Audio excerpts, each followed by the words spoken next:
I think the most extreme weather that I experienced was probably just a little bit of kind of coldness at night times. Uh, the stuff in Chile, the weather is very, very moderate, and so a little bit of rain, a little bit of cold, but nothing too crazy. I don't even know if I've told my mom this story because it was one of those that would probably have made her a little nervous. But I remember, oh, I can't remember exactly when it was in my mission, but we were tracking. It was right before we needed to head back to the apartment, so it was late, dark. And we knocked on a home, and a gentleman came out. And again, this is towards the beginning of my mission. I'm sorry. This is towards the beginning of my mission, and so I didn't understand Spanish super well at the time. But I knew we knocked. My companion was talking. He kind of turned to me to say my little bit. He was great about always including me. But I could tell that this gentleman that we were speaking with was not happy. He was mad. He was frustrated. And it wasn't the typical just like, no, I'm not interested. It was like, I am super frustrated. And so I kind of just tried to stay quiet and let my companion take over because I didn't know how to say anything. And anyway, we turned around pretty quick. My companion kind of whisks us away. And I said, like, what just happened? Like, why was he so mad? What's the deal?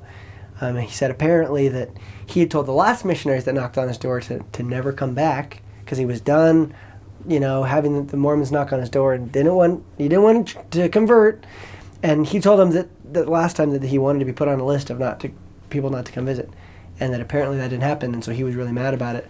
And he said that he had a gun inside his door, and if we weren't gone in a minute, that he would be happy to go find that gun and show us our way out.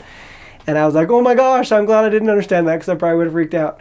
And so that was an interesting experience. And I remember being at the computer that next PDA, and I was deciding whether or not to tell my family that experience, and I decided not to, just so that they didn't get any crazy ideas. Because I was totally fine, but it was still kind of scary looking back on what that could have been. But more just kind of fun and a grateful kind of a feeling that we were totally protected. An interesting thing that I'm remembering that was kind of fun about just kind of the day-to-day service of the mission was the public transportation. So they had these things called micros where you'd get in. They were kind of just like small buses and you'd go from place to place. And I remember when I first got on these micros, I thought I was going to die because the drivers were just absolutely crazy. Nobody really stayed in their lanes. They would cut people off, lots of honking. And I just remember being like, oh my gosh, I'm on a NASCAR like speedway. This is insane. And after a little while, I totally got used to it. And it was kind of fun, and you kind of got used to the way people drove. But it was a lot different than what I was used to. But those first couple of micro rides, I remember just didn't have seatbelts, so you kind of hold on and make sure that you're all good. And it's funny, those early experiences, you look back and you realize that they're really not even a big deal. But in the moment, you're like, oh my gosh, and in the end, it's all totally fine. So I think the craziest food I had in Chile was fish head soup. Again, I don't do seafood very well, and so I was super nervous about it. But the sister handed me this soup, and this was really early on in my mission, so I didn't understand much, but I could smell it, and so I saw an eyeball, and I saw a fish scale, and I was like, uh-oh, I'm in trouble.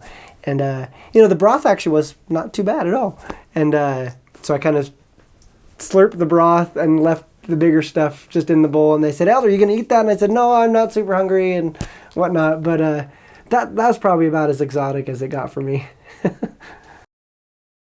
So there wasn't a ton of wildlife, but one thing that we did encounter a lot were stray dogs. There were tons and tons of stray dogs almost everywhere we went. And you had to be careful because most of them were pretty harmless, but some of them were angry and mean. And one thing my trainer taught me was that if you bend down and you touch your toe, the dogs would run off. And I always thought it was so weird. I was like, why do they do that? And a later companion taught me that if you bend down, the dogs, because they're kind of, they live on the streets and don't have an owner, they think that you're bending down to pick up a rock to throw at them.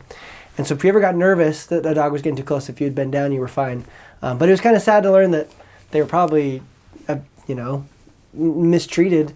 And so I tried not to use that trick very often unless I was really nervous that a dog was getting too close. But yeah, otherwise it was, lots of beautiful birds and just kind of your typical wildlife. But the one thing that kind of stood out for sure was the wild dogs.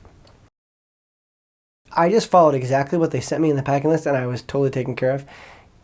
Make sure your shoes are well made, because you do a ton of walking. When I was on my mission, we didn't have bikes anywhere where I was serving, and so tons and tons of walking. And so make sure your shoes are really well made. Make sure you bring both short and long sleeve white shirts. My mission president told us that during the summertime we didn't have to wear a suit except on Sundays or when we had a mission meeting, that during the week we could just wear slacks and a short sleeve shirt, and it was nice because it would get pretty hot if you're in the sun for a long time. Don't bring ties that you think are super crazy or like you're super in love with, because they just get dirty, and you always want to look nice, but make sure you're having conservative ties and ties that you're okay if they get a smudge or a stain, because it's just bound to happen. Have some protection against rain. I think I bought an umbrella there, and that was fine because I lost it, and it was cheap, and so it was fine. But a nice raincoat is super, super important, because during, like I say, the winter times, it does get kind of wet. And so unless you want to be soaking all day, a nice raincoat. And I wouldn't even say like a poncho, but like a jacket that is waterproof would be a really good investment. That's probably pretty much it. Like I said, the climate in Chile is so beautiful, and I felt pretty lucky to get to serve there. So just making sure you're watching out for those couple things. I remember my trainer told me one, and I can't remember who he said this. I can't remember if it was a story or someone that he served with, but the word for embarrassed sounds a lot like the word for pregnant in Spanish.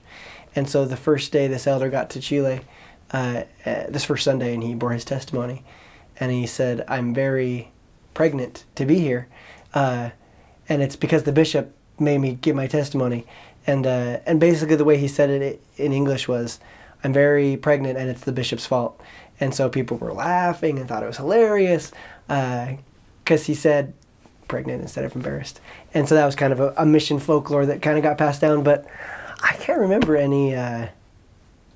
I'm sure I said some crazy things, and people were just nice enough to smile and nod, because it took a while to get, and Spanish isn't even the hardest language, but I'm sure there were times people were just like, "Okay, you're good."